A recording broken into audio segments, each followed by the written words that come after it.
உலகத்துல ஒரு தடை வந்துருச்சுன்னா அப்படியே ஸ்டாப் ஆயிரும். நான் கிறிஸ்துவுக்குள்ள இருக்கும்போது தடைகளையும் நீங்கள் ஏறி செல்வீர்கள். யோசேப்பு அணிதரும் செடி, அவன் சுவரின் மேல் தருகிற கொடி.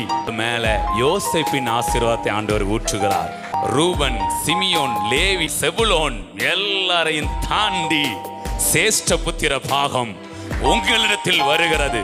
இரட்டிப்பான சுதந்திரத்தை நீங்கள் நானும் பெற்றுக்கொள்ளுகிறோம். கொடி சுவர்ல அப்படி ஏறும்போது அதுல ஸ்டெப்ஸ் எதுவும் இருக்க மாதிரி தெரியல.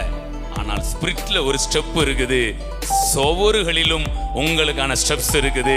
நீங்கள் எப்படி படிக்கட்டுல ஏறி போவீங்களோ, இல்ல லிப்ட்ல நீங்க நின்று போவீங்களோ, எக்ஸிலேட்டர்ல நீங்க நின்று போவீங்களோ, அதை போல உங்களை தூக்கி விடுவதற்கு நீங்க எங்க போய் தேவ திட்டத்தோடு கால்களை வைத்தாலும் அங்க நீங்க ஏறி போவதற்கான ஒரு ஆவியில உங்களுக்கான ஒரு ஸ்டெப்ஸை அவர் வைக்கிறார்.